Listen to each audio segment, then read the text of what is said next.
Thank you very much for having me here. One of the things is that this is my first time to this city, this wonderful city. I must say that I actually regretted that I didn't come here earlier.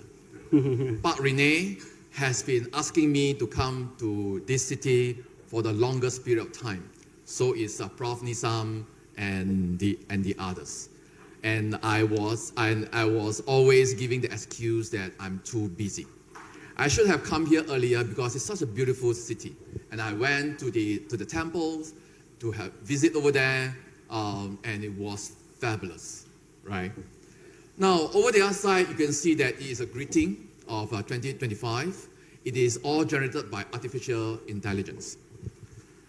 But let me get started off with a little bit of ideas about the, let's start off in the 19th century.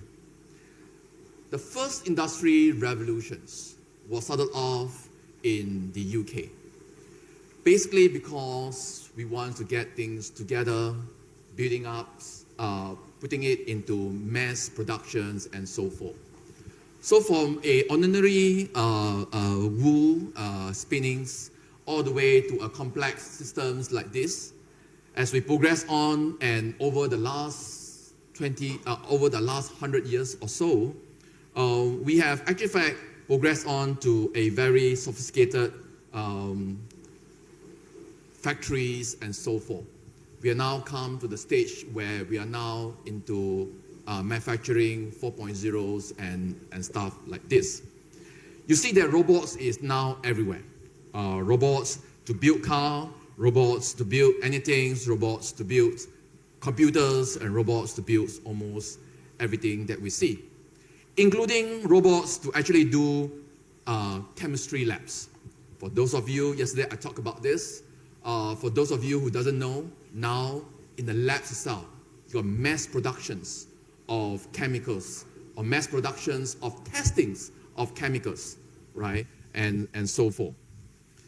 And going forwards, we're going to have robots building robots and stuff that is going to be happen this way. But let me just, I'm always a person of science fictions. I always like science fiction. The reason is basically because I'm a science freak. And I always like to see, when I was a kid, I enjoyed the cartoon movie called Jackson, where the robots and they sweep the floors and I got flying cars and so forth. This is the movie that was developed and that was made in 2014. Johnny Depp is the actor, and the movie titles of the movie is called Transcendence. And Transcendence, basically the whole idea behind it is that it's able to do what we call mind fouling. Foul the mind onto computers and then upload to computers, and then the computer become alive, right?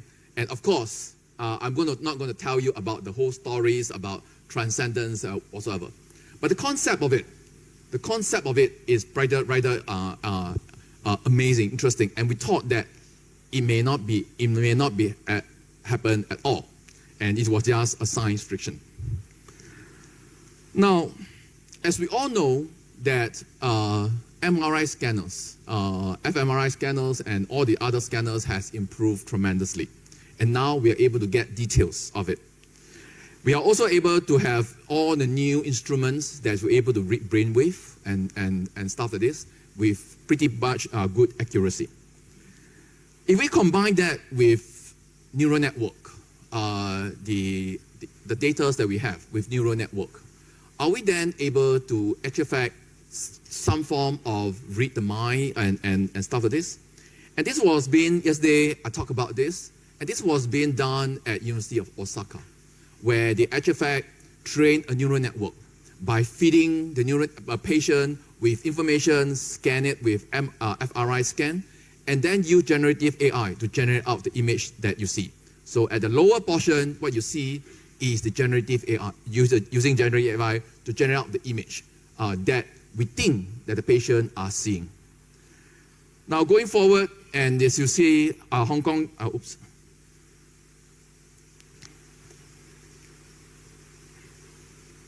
Hong Kong USTs and stuff like this as artifact progress on using videos and many other things and so forth. And recently, and you could see over here that on the right-hand side is a graph truth, and on your left-hand side is where is generated by artificial intelligence that think what the patient is actually thinking inside his brain, right? Inside his or her brain. Now, this is progress on, and recently, and that take up a lot of computing time. Recently, there was make more progress, and this was the project called MyEye2, which now able to do the training in a very, very short time. It's a one-shot type of training. So what you can do right now, basically what we have is that we are able technology that perhaps able to understand what inside the brain are doing. And perhaps we are able to file some of this information of our brains into a computer. The usefulness of this can be used in many things. One of them is, of course, disease like schizophrenia, mental disease, where now you're able to understand what the patients are thinking about or whatsoever. And also, of course, with the new instruments, non-intrusive instrument like this, where you could read brainwave and many other things, we are now able to do even more interesting things. There are also intrusive instruments where things like, I think many of you will have heard of it from Elon Musk, Neuralink, and also there's a company called Synchrons, where they actually plunge the nanotechnologies into the brain, where the nanotechnology actually fuse with the brain cells, and then the brain cell, then you're able to then communicate with the computer through the nanotechnology. What is it useful for? There are many usefulness. One of them is this, and this is proven. This is this is a woman who have she had been paralyzed. And this is the first time in 18 years that she have actually spoken electronically, right? Basically now you're able to read the brain's information, electronic signature, using artificial intelligence, decode it, and then she's able to speak and so forth. Other things would be things with, for example, another case where this person is actually paralyzed. He can't walk. He was paralyzed waist down. Now you can actually able to use it, bypass, directly feed from the brains into the spinal cord, into the lower part of the body, and he's now able to walk and so forth. There are many other different applications, things like this, where you use mice to control robots, like in the previous case, is the same thing, and so forth. So there is a lot of medical uses for such a thing. Now, this technology is only able to happen only recently because of a couple of things. One of them is the improvement of the sensor technology that now, and also the ability now for us to build sensor that actually connects to the brain. The other thing is generative AI. And may I might remind you that generative AI is not just about ChatGPT. Generative AI is a whole broad range of AI algorithms that's able to generate out information. The whole idea is basically that the data distribution, which is unknown, you're able to capture it and then format it into a probability models. From there, by sampling it, you're able to generate out the new information and so forth. That allows us to build many interesting things, and many of you will have seen this. Stories, King Games, and many other types of technology that allow you to produce all these sexy videos, right? Now, but this is not that, the implication of this is huge. Do not just think of this as being just creating all these fanciful videos. Because one of the things is architecture design. This is examples of architecture design. Now, what you could do is that you could use a technology like this to generate out design in double quick time. Instead of having to draw and wait for weeks and months for a design to come out, now you can use technology like this to help you to generate out the different designs in all double quick time, right? And there are many different types of applications. For example, like interior designs, editings, turning pictures into live, and of course, for ladies, shopping, right? You could have standing in front of a mirrors, and then the mirrors actually dress you up, and so forth. So the implication of this is huge, because that is going to affect how the industry is going to move, how the job is going to be created, and so forth. Now, of course, many of you would be very familiar with the ChatGPT, the large language model. The ChatGPT is basically based on the large language model, but it's not the only language models. There are many types of language models, so to say. But the interesting thing is not just about ChatGPT, that you're able to talk to it and do translation or whatsoever. The ability of these language models, is that now you're able to converse with your documents. Your documents now become alive. You can actually talk to a document, question the documents, ask the document questions, and so forth. So now your knowledge base, just imagine you have hundreds or millions of documents inside your companies. Now you can converse with your documents, asking them to summarize it, able to get an overview of it, and so forth. All these things done in double quick time. But what is also interesting is this. I do not know whether the audio actually works, but let me just try it out.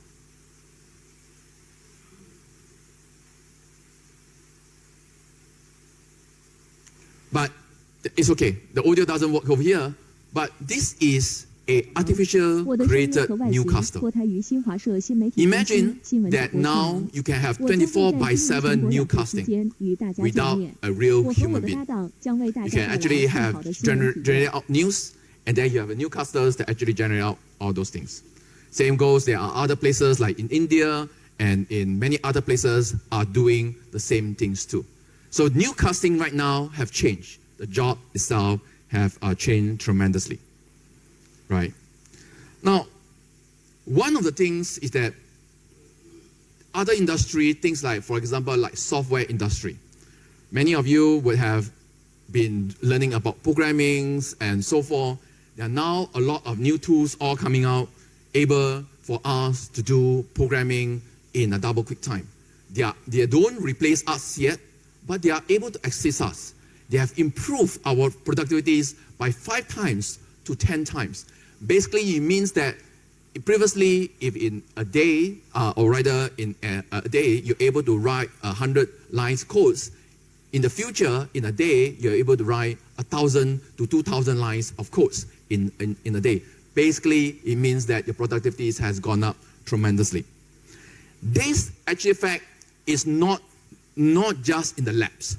This has become an industry by itself. These are the startups. And look at it, the fundings that's given to them, right? $400 million to fund these companies that actually produce this software for software engineering.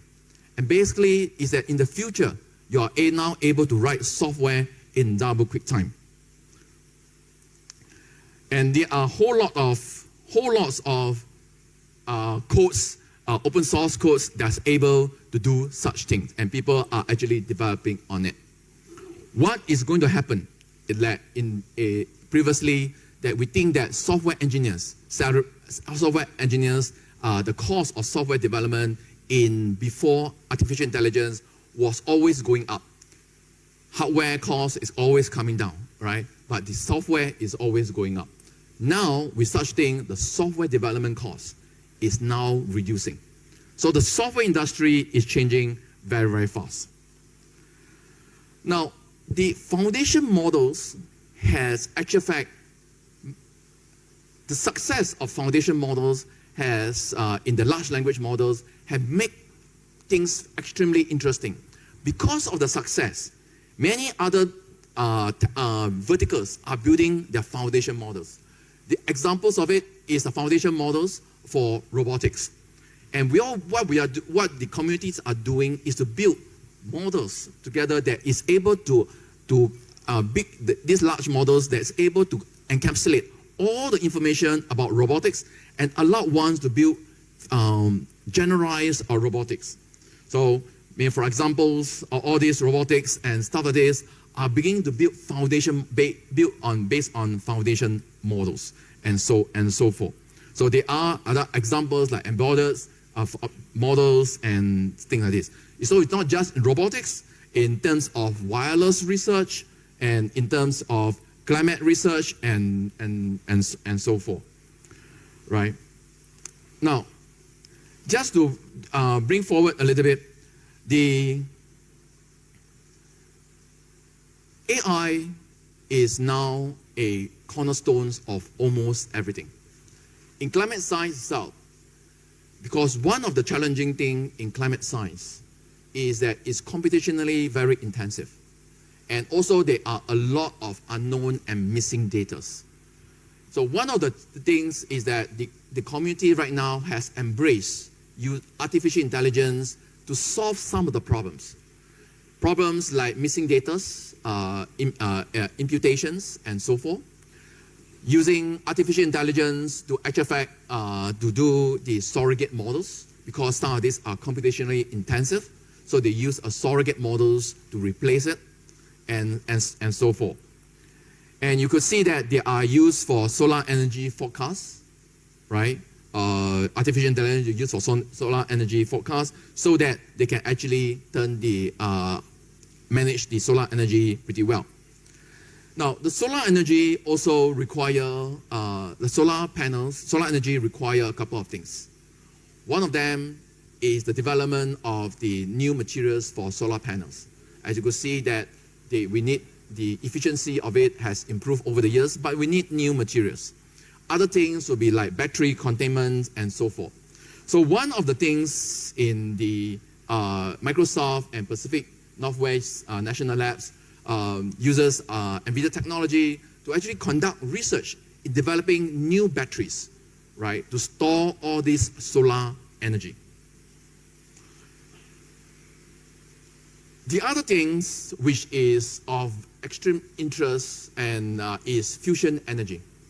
This is where fusion energy is the so-called the future of energy itself, because we are trying to move away from fossil.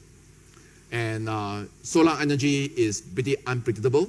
One of them is to use nuclear energy, fusion or fusion. Now, these are some of the generator.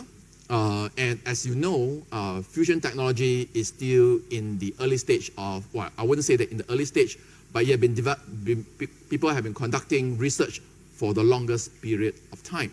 But it is extremely difficult to control, because if you look at the internal of a fusion thing, it's actually highly nonlinear plasma that's flowing around the generator, right? And these things are actually hotter than the sun. What we are trying to do is to emulate what is functioning inside the sun itself, right? Millions of degrees Celsius inside it.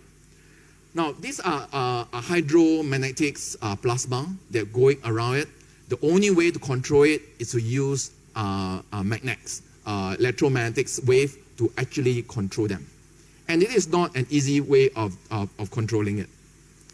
So one of the things is to use artificial intelligence to do it. Professor William Tang and his collaborators actually built artificial intelligence algorithms to actually predict the instability of the plasma itself. So using that itself, when we understand the instability of it, then we have a possibility of controlling it. Another work was by DeepMind, where they used using reinforcement learning, basically learn from reinforcement learning, which we didn't have a chance to talk about it, but it's a kind of algorithms where you have rewards and penalty. And what you do is that you use magnetic controls of the tokamak plasma, and you can able then to control it in a well form, right? So this is the largest tokamak generator in China, where they able to generate out millions of degrees Celsius, but you're only able to turn on for about 17 to 20 seconds of it, and then the whole thing had to be shut down, right, before it can be repowered up again. So in the long term, we need to make this run continuously, but it is a research process that we need to do. Other things that in the green energy side of things is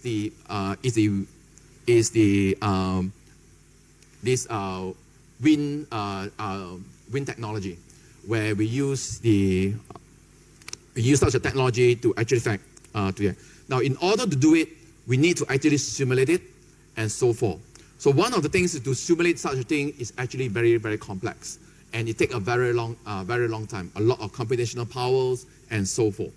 So one of the ways is to use artificial intelligence, physics-informed neural network to actually to become a surrogate models and then to control it, right? And so forth. Now, so there are many other examples of how AI is being used in science. Batteries, for examples, understanding how inside the batteries actually work, designing new materials, and also of course many of you will have heard of this AlphaFold, which has won the Nobel Prize for chemistry, right? Dennis Hartmann has actually developed this. He and his team developed this, and this is the word of the Nobel Prize. This is an extremely challenging problem because protein folding is a computational intensive work, and through a surrogate model like this, now we can actually able to simulate and understand more molecules, longer chain of molecules, to actually understand how the folding is being done, and that allow us to design new compounds for drugs and for other materials. Right now, just to show you a very interesting things in the area of healthcare, this is just released about 2 days ago from CES, and this is a mirror, right? It's able to scan the body and understand and then compute all the necessary things. So imagine early in the morning, you wake up, you step onto the machine, the mirror will scan you and able to give you a check on what is your health status at the point in time. So this is a new technology that's been just released in CES. Again, uses a lot of artificial intelligence and so forth. So the impact of artificial intelligence on science is humongous. And it's not just science itself that is taking shape, taking advantage of the artificial intelligence. The other part is the heritage, non-science side, humanities. In the areas of history and heritage itself, we have already started to capture the digital informations of all these things, the temples, the malls, or some of the very extremely old heritage, the colloquium, and so forth. And the thing is that now, with the technology right now, we are now able to create, from a single image itself, we are able to create a 3D image, and so forth. However, this is not the only things that we want to do. Imagine that in the future, when we do study history, it's no more just reading it from the book. We are now wanting to experience it, right? And this is one of the works that is going on in the computing. So computational history, computational heritage is now become a new things in this world. It's no more just history itself. It's computational history. And basically think of it, this is fully generated using generative AI in the old days, in the Egyptian time. Imagine that you could actually walk through during that time how the thing is going to be look like, and your experience with history will change tremendously. So I was hoping that in some point in time, the temples over here, we will have some projects here, they're able to turn this, and then we would do something that is of interest. Right. Now, switching gears a little bit. We have developed all this technology, and and of course, the ultimate goals of many of the artificial intelligence community is to build generative artificial intelligence, or AGI in short. Now, there are a whole suite of things, properties and so forth. Now, AGI, when you ask 10 scientists, they will give you 20 different definitions. But this is my definition, and this is a list of it. And there are, OpenAI has actually described AGI in 5 different stages, and these are the different stages and so forth. But I do not want to delve on it too much. For those who are interested, can have that discussion with me. But what is interesting thing here is that using the large language model itself, we are looking at whether the large language models were able to achieve AGIs. And using AGI to play games, right? Games that you have not seen before. Some of these large language models is able to perform pretty well, but not perfect.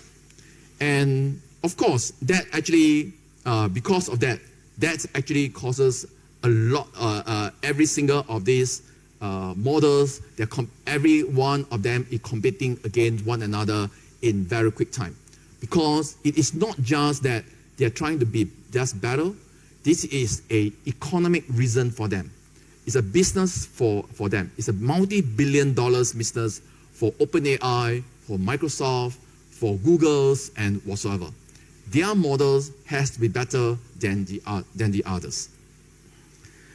As a mathematician, for those who are doing mathematics or physics or science, this is what you usually have it on your blackboard or on your whiteboard, right? Most of the time, you make a lot of mistakes when you're deriving your equations and stuff like this. My dream, of course, is to have an AI that do all this work for me, so that I can just have my iced lemon tea and then have my coffee or whatever while the robots is doing this. The unfortunate thing is that the large language models has been proven that it is not very reliable in doing mathematical problems.